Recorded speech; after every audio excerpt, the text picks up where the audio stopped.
Let us not tarry. We will move into the story now because the avatar is born. The Putraka Yaga was almost drawing to a close. Everyone was watching, and all of a sudden, the fire seemed to burn with an unearthly glow. Out of the fire rose a divine form. He was dark and clad in crimson silk. His hair was tawny, golden, like the mane of the lion. He was wearing ornaments made of gold and set with precious stones. He was like the sun in radiance, and his arms were decked with bracelets of gold. A chandrahara adorned his immense chest, and his smile was as soft and charming as the radiance of the moon. The entire Yajnasala was illuminated by his presence. The king looked at him and stood with his palms folded. He saw that the divine being held in his hands a golden bowl with a silver covering. The celestial form spoke to the king. He said, "I am a messenger from the creator Brahma. I have been commanded by the gods to hand you this vessel filled with payasa. Give it to your queens, and they will bear you the sons for whom you have been aching since so many years." The king prostrated before the divine being and accepted the bowl with great reverence.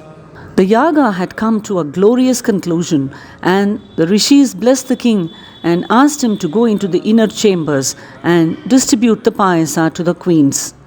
The king went to Kausalya, the eldest of the queens, and told her, "Look, my queen, the gods have answered our prayers, and a son is to be born to you."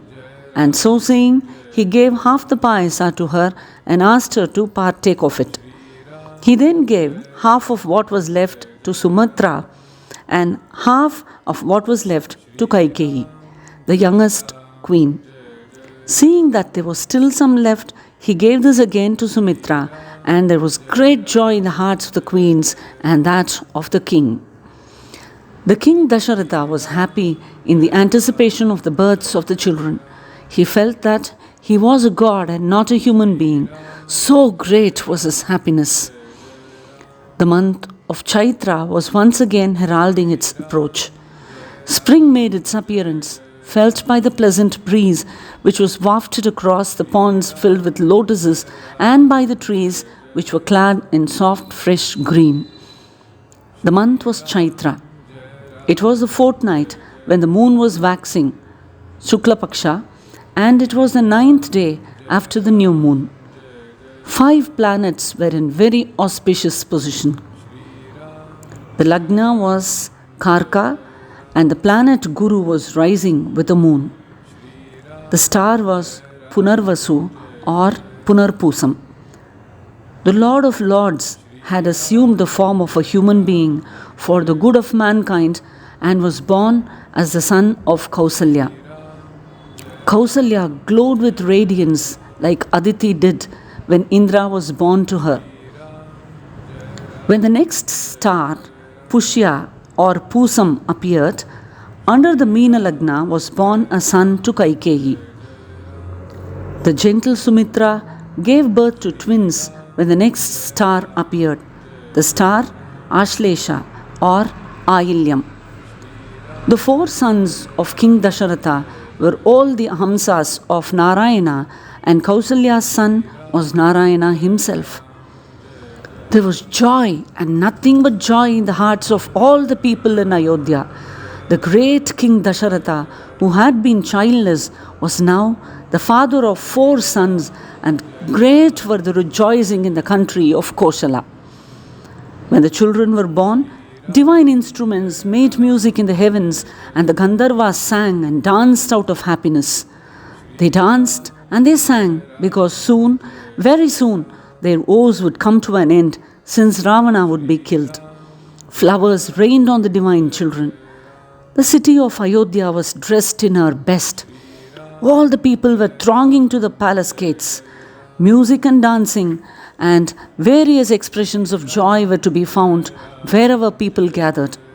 It was like Indra's festival for them, and the streets were filled with men and women and children dressed in their finery. The king gave away gold and gifts of cows to Brahmins and others. 11 days passed after the sons were born to the king. It was the day when the children should be named. The preceptor Vasishta named Kaushalya's son as Rama. The son of Kaikeyi was named Bharata, and Sumitra's two sons were named Lakshmana and Shatrughna. After the ceremony had been completed, the king performed Jatakarma and other rites associated with the newborn child. Ever since they were born, ever since they were children, Lakshmana, who was very beautiful and gentle, became greatly attached to Rama. Rama too was extremely fond of Lakshmana. It seemed as though Lakshmana was Rama himself, as though his very life had taken up a form and was moving about with the name Lakshmana. Rama would not go to sleep unless Lakshmana was placed by his side and fed with the same milk and rice. And later, when they grew up, whenever Rama went out to hunt, Lakshmana had to be by his side with his bow and arrows. As Lakshmana was dear to Rama, Shatrughna, his twin, became the alter ego of Bharata. King Dasharatha was in the seventh heaven of happiness, surrounded as he was by his four sons who were all handsome, strong, powerful, righteous, respectful to their father and mothers and their guru, their Kulaguru, who taught them the sacred lore, sage Vasishta. They were heroes, all four of them, and their learning was great, taught as they were by the great Vasishta himself.